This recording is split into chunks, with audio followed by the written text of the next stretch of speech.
Buenos días, bienvenidos a las entrevistas en Televisión Digital. Hoy nos acompaña Anastasio Gallego, sin S, buen amigo de esta casa y que viene estás de visita, de vacaciones, después de... Sí. ¿Hace cuánto no venías por España? 4 años. 4 años. Antes de la pandemia, como hablaba. Antes de la pandemia. Sí. ¿Vives en Ecuador? Vivo en Ecuador desde hace 55 años. ¿Cómo te da por irte a Ecuador? ¿Perdón? ¿Cómo te da por irte a Ecuador? Bueno, yo me formé en los Carmelitas Descalzos. Ajá. Y la provincia de Burgos, que se llamaba entonces, en América Latina tenía Ecuador, Bolivia, Uruguay y el sur de Brasil. Y yo fui uno de los que nos metimos en la Unión de Estudiantes Misioneros Carmelitas. Y siempre estuvo la idea de América, ¿no? Entonces, cuando me ordené, pues me dijeron, vamos para América, vamos. Y ya me quedé allí, ejercí el ministerio 8 o 9 años, de ahí lo dejé de ejercerlo. A los 2 años me casé y desde ahí, pues, lidiando en estos campos, sobre todo en el movimiento ecuménico de los años 70.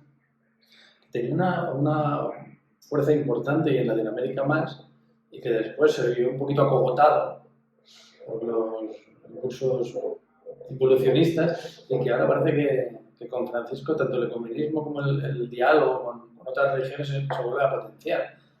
No solo a través de Fratelli Tutti, sino a través de la realidad. Bueno, mira, en ese movimiento en el que yo estaba, que era Iglesia y Sociedad en América Latina, coordinado, digamos, inspirado por el Consejo Mundial de Iglesias, que estábamos católicos y evangélicos de distintas confesiones. Yo ahí aprendí aquello de que yo no era solamente católico, sino que era católico romano de rito latín. Que al principio... Me parece mucha nomenclatura, pero mientras estemos separados conviene... Claro. Porque la catolicidad implica como una universalidad y nos apropiamos de un nombre que puede hacer daño a otros o puede molestar a otros. Claro, porque la Iglesia anglicana se dice católica, ¿no? Nosotros nos decimos católicos. El sentido de la unidad es muy diferente en el mundo evangélico en general del mundo católico. Porque somos la mayoría, o hemos sido la mayoría. No, por los que se separaron del resto. Por la mentalidad. O sea, si yo soy miembro de una iglesia evangélica, por ejemplo, aquí en Madrid, yo puedo ser miembro de una congregación que somos 40. Si alguien dice, oye, aquí somos muchos, no nos entendemos, hagamos otra, entonces en el otro barrio pones en un bajo, digamos, la reunión de la congregación, y el hecho de que yo me salga de esta congregación y forme otra no se entiende como ruptura de la unidad. Claro, es lo que te voy a decir, ¿eso es bueno o es malo? Porque por un lado no se entiende como ruptura de la unidad y por otro lado seguimos dividiéndonos en muchas formas, que no está mal, porque si todos tuviéramos el mismo carisma estaría estupendo. Pero claro, como defendemos carismas o identidades diferentes, que durante muchos siglos también han sido distintas y antagónicas, distintas y hemos perseguido unos a otros y nos hemos Entonces, robado terrenos, entre comillas, todo esto. Ese movimiento fue extraordinario porque, bueno, mira, yo he estado en reuniones donde estaba Richard Soult, que es uno de los creadores del movimiento, estaba Leonardo Bosch, estaba Gustavo Gutiérrez, estaba Alejandro Kusianovic de Perú, por ejemplo, y no teníamos ningún problema porque, bueno, se habían ido bajando barreras, ¿no? Y como un buen grupo optó por esta línea que después se llamó Teología de la Liberación, pues sí notamos que, por ejemplo, tú coges el documento de Santa Fe 1 y 2 y el informe Rockefeller, y ahí se enfiló esa línea de la Iglesia de las iglesias en general, como peligrosas. Entonces, decir, la Iglesia oficial le pegó a la teología de la liberación, sí, pero no mató a nadie. La ultraderecha mató a mucha gente, desde obispos, sacerdotes, religiosas, pero sobre todo catequistas. Yo no sé si tú has oído hablar de la matanza de Panzós. Sí. Eso es macabro. Ver la entrada del pueblo, los árboles, colgados los dirigentes campesinos. Muy silenciado, porque es verdad que todos recordamos a Romero, recordamos a Rutilio, alguno más, a Angeleri, aunque las circunstancias son distintas, pero esas grandes matanzas en Guatemala, en Ecuador, en Bolivia, en tantos sitios. Eso en El Salvador mismo, en Panamá mismo. Eso pasó, pero golpeó mucho, porque además vino lo que hoy llamaríamos también el lawfare y todo lo demás. O sea, llamarle a uno cura comunista era lo peor que te podían decir frente a la población. Ahí nadie te hablaba de otros temas que hoy pueden estar de moda.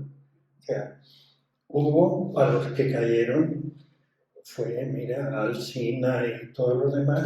Ahora se acaba de celebrar el... Claro, pero eso además con el beneplácito de una parte de la jerarquía, no digo toda, ni mucho menos. Sí, además todavía la frasecita que nunca se dice, pero se piensa de, bueno, en el fondo se lo merecían, o algo habrían hecho, porque se mezclaban en asuntos donde no se tiene por qué meter un cura, donde se te eso estuvo no solamente de moda, sino además muy fuerte, muy fuerte. ¿Y cómo está la cosa? Ahora, en el aspecto económico-político, bueno, yo creo que hay nuevamente un ataque, no es nuevamente. Yo siempre tengo la impresión de que la derecha cree que el poder es suyo, y si hay gente de izquierda que toma el poder son inquilinos, que naturalmente no pueden estar en el gobierno, ¿no? ¿Y por qué pasa que cuando la izquierda toma el poder, excepto en algunos sitios, casi siempre hay divisiones, polémicas? Es como si de alguna manera determinada izquierda hubiera asumido que su papel funciona mejor como oposición, pero ahora llegado al gobierno, mira, nos convertimos en Keynes. Yo tengo una explicación que por lo menos a mí me tranquiliza, ¿no? Es que la izquierda defiende ideas e ideales y la derecha defiende dinero. Y ahí se junta. El dinero es igual. Y no tienen ningún problema en que se fusionen bancos, por ejemplo, o se fusionen empresas. Que se fusionen grupos de izquierda, tratan de que eso no se haga y de romperlo a como dé lugar y sacando todos los elementos que se les puedan ocurrir. O sea, hemos vivido el famoso lawfare en América Latina. O sea, acusaciones que son impresionantes que después no tienen ningún sustento. En cambio salen los Pandora Papers. El presidente del Ecuador tiene la mayor parte, supongo, en paraísos fiscales, denunciado en los Pandora Papers. No pasa nada, no pasa nada. Pero si Maduro te manda $2, o dicen que te manda $2, o te lo manda otro, se arma el escándalo. Entonces, luego, me parece que una de las cosas que tiene el neoliberalismo es que fascina.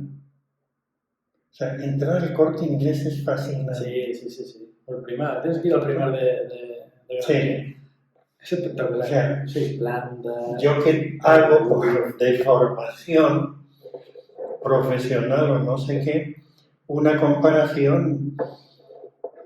¿Cuál es la diferencia de entrar al primar? Voy a hacer una blasfemia al señor de Medina Celi.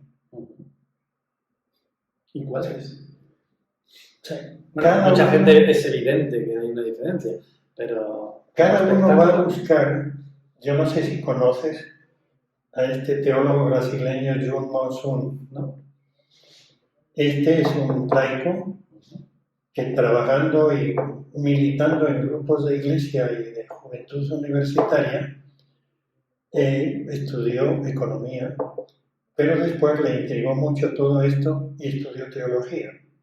Y él ha sacado la licenciatura en teología con un libro que se llama, un trabajo que está publicado, que se trabaja Dios en una economía sin corazón. Esa es su tesis de licenciatura. Se lo publicó una editorial que había en Costa Rica inicialmente, que era el DEI, Departamento Ecuménico de Información, donde estaba Franz Finkelhammer, donde estaba, ¿quién más nombre? Carmelo Álvarez, que era del mundo evangélico, Pablo Richard. Y después obtiene el doctorado con otra tesis, el triunfo del capital y la muerte de los pobres. Y él, a diferencia de los teólogos, que en general toda la primera camada, diríamos, no tenían formación económica. Él sí tiene formación económica. Entonces, te desnuda toda la estética, digamos, del capitalismo. Y te dice, es una copia fiel de la Iglesia. O sea, fuera del mercado no hay salvación. Fuera de la Iglesia no hay salvación. Tú entras a un centro comercial y son todo promesas. Una condición, que tengas dinero. La misma que cuando entrabas en la iglesia, la única condición, ¿cuál era? Estar en gracia de Dios. La fe y el dinero. Si Puede no, ser, pero no podemos subir a dos señores. Claro, pero quiero decirte que el esquema, y dice este John Mosun, dice, ¿cuál es la diferencia entre un confesionario y las consultas en un cajero automático? Consulta si tienes saldo. Si no tienes saldo, estás liquidado. El banco te asigna un oficial de crédito, que será tu director espiritual, ante el cual te confiesas para que te limpien tus cuentas. Entonces, tiene una fascinación, porque lo único que te ofrece son promesas. ¿Qué te ocurre hoy con algunas de las iglesias evangélicas? Lo que te ofrecen son promesas. ¿Qué te ofrecen nuestros santuarios católicos? Promesas. ¿Cuánto es la oferta en la iglesia? Creo que mucho, con una diferencia. Que en la iglesia te toca la conciencia, en política no. Y la salvación es eterna y la vida en política no siempre. Claro. Puede haber la resurrección. Sí. Bueno, cuando salga esta entrevista veremos cómo ha quedado al menos la primera fase en las elecciones brasileñas. Tenemos a Lula, que ha vuelto después de su periplo, por ejemplo, a ver qué pasa con Bolsonaro. Pero me refería un poco más a esas tácticas y técnicas de desinformación, de ataques, que también se dan en la iglesia. El Papa los está sufriendo, muchas personas en la iglesia lo sufren. De alguna manera entendiendo la iglesia como un instrumento de poder al servicio de los poderes. Eso desde allí, desde Ecuador, ¿cómo lo veis? También pensando a nivel global, pensando en cómo funciona la iglesia de Roma. Ahora acabamos de ver una reforma de la curia que ha costado mucho tiempo, que todavía no se ha implementado del todo, pero que se ha intentado dinamitar desde determinados sectores. Mira, yo creo que por lo menos mi generación nos formamos con la idea de que Roma es eterna. Por lo tanto, no tiene problemas en correr. Entonces, lo que sea llegará, no tiene prisa.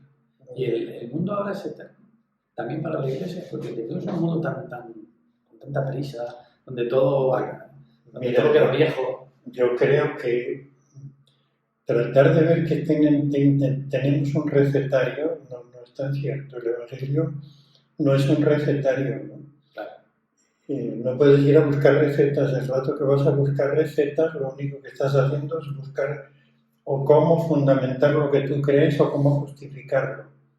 No dejándote lo principal para mí, que es dejarte interpelar. Yo creo que en la iglesia hemos rezado mucho, pero hemos escuchado poco, ¿no? Hay un movimiento sinodal que supuestamente lo que prevé es esto. Claro, pero es que caminar en esta sinodalidad no es nada fácil. No es nada fácil porque en el fondo esperamos que el obispo diga, o que el cura diga, o que el Nos han teólogo dado herramientas de diga. adultos, pero no nos han ¿No, educado verdad? para opinar en la iglesia. Y el rato que nos dicen, oye, agarra esto y manéjalo, o maneja este grupo, manejen esto. Yo llego a unas conclusiones, ¿no? Hemos vivido sabiendo que teníamos poder. Y ahora no sabemos vivir sin poder. Estamos preparados, no sé, acabando ya, porque si no nos determinamos y Sí. es una pena. Hablabas de vivir ahora sin poder. ¿Nos podemos acostumbrar a una iglesia sin poder? Quiero decir, es factible hoy ese modelo de iglesia que no le importa ser minoritaria, que no le importa ser más pobre, pero que sea más evangélica en el sentido que esté más pegada a lo que quiso decir o hacer Jesús? ¿O es algo inviable con la actual estructura, con el modelo de iglesia católica, apostólica y rito romano que nos planteamos ahora? Mira, yo acabo de llegar de Turquía, ¿verdad? Tuve la presencia del Islam por todos los sitios y me acordaba de los padres capadocios.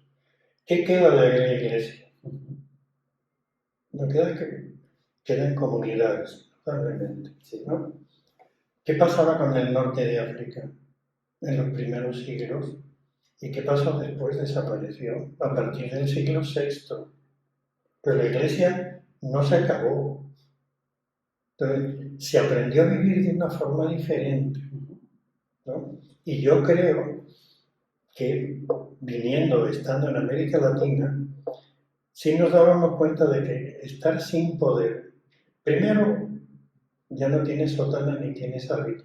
Como decía Leonardo Boff, un día le preguntaba, ¿qué diferencia ve usted, Leonardo Boff, de ahora del de antes? Dice, bueno, antes nunca me faltaba el asiento en el autobús. Hoy, si hay también para mí, ¿no, verdad? Eso que es un gesto tan bobo, por decirlo así, nos ocurre en toda la sociedad. Veía Turquía y veía los minaretes, digo, ¿cuál es la diferencia? Le oía gritar al imán llamando la oración. Nadie le daba pelota. En un estado laico, llamemos, ¿no? Nadie le daba pelota, ¿no? Que nos acostumbremos a vivir sin poder y ser minoría. Yo creo que de alguna forma ya está dándose. Sí, vosotros aquí sois una minoría. Creativa. Pero hay gente que os tiene miedo, ¿no? Y que haría lo posible porque esto desapareciera. Y sin embargo existen. No es lo único que existe, ¿no? Hay muchas otras cosas en la sociedad en los que, digamos, la presencia del espíritu, si uno aprende a escuchar, lo oye. Es posible seguir escuchando con tanto ruido alrededor. Sí, sí, sí. Porque el ruido lo que más hace es obligarte a callar y a guardar silencio. Y además, hoy día que tú eres amigo mío y te tengo en mis cuentas, basta dar una tecla para que dejes de ser amigo. Pero al mismo tiempo, ¿cómo se buscan esos espacios? Porque vengo de un país en el que en lo que llevamos de año ha habido más de 400 muertos en las cárceles. Y unos muertos por el SIDA. Algunos cortados con motosierra, entre presos. Pero a cargo de las cárceles llevan 3 años la policía. ¿Qué han hecho? Deja que se maten. Esa es una salida, ¿no es verdad? Pero eso está volviendo en contra, porque el reclamo de la gente es o esto se nos desmorona o hacemos otra cosa. En junio hubo levantamiento indígena. Mira, el líder del levantamiento indígena fue miembro de los movimientos juveniles en la Iglesia Católica. Y cuando se vio ahogado, llamó a la conferencia episcopal y al CELAM porque no querían otra masacre. Todavía en el Parlamento, en la Asamblea Nacional, hay una asambleísta diputada que cada vez que habla te hace temblar porque es una chica a la que de un tiro le sacaron un ojo en las manifestaciones del año 19. Entonces, cuando esta mujer, esta muchacha, se levanta para hablar, lo que estás viendo es una víctima, pero eso está cundiendo. ¿De cuándo? Yo no sé. Pero eso no se olvida. Espero que no nos olvidemos y que sigamos trabajando para que esas cosas dejen de darse, o por lo menos sigamos intentando denunciarlas. Y Sí, hacerlas no voy a decir visibles. cambiar el mundo, pero en realidad hay que ir cambiándolo a medida que se va viviendo también. Es que lo cambiamos a cada Claro. rato. Claro, claro. ¿A vosotros cuánta gente os lee mensualmente? Eso se quedaría sin alimento. Yo lo veo por Ecuador, que me dicen, oye, en religión digital vi esto. No tienen ni idea qué es esto, digamos. Pero ven lo que va saliendo. Alguno me dice, pero habla un poco de cosas políticas. Digo, no es que es religión digital, pero no es política digital. Te está hablando de este mundo. Digo, ahora, cuando quieran algo, manden información. Claro. Digo, yo tuve muy claro, después del caso del obispo Gonzalo López, es que de Roma viene lo que a Roma va. Y si no va nada a Roma, de Roma no viene nada. Digo, entonces lo que tenemos que... No, es que no van a hacer caso, no importa. Pero es una lección, hay que implicarse en las cosas porque si no, son los generales recursos del pataleo. Ese siempre es a posteriori. Un día me decía un diputado, que fui a visitar, dice, mira este montón de papeles que tengo. Son reclamos que me hacen sobre un tema. De otro, que era la reforma agraria, no había ni 10. ¿Con cuál me voy a ocupar primero? Bueno, claro. Entonces, yo siempre digo, de Roma viene lo que a Roma va. Si nos callamos, Roma no habla. Si no nos callamos, algún día tendrá que hablar. O por lo menos no nos quedaremos con la Sí. sensación de que no pudimos hacer lo que teníamos que haber hecho. Sí. Eso también es mucho del Evangelio. Anastasio, muchísimas gracias. ¿Sabes cuándo? Ustedes se lo piden, pero luego nosotros nos vamos a ir ahora a comer y a seguir charlando de esto. Sí. Tal vez luego le contemos alguna cosa. En todo caso, muchas gracias, Anastasio, es un placer. Gracias a vosotros. Y a ustedes pues les esperamos en nuevas ediciones de las entrevistas en Religión Digital. Muy buenos días.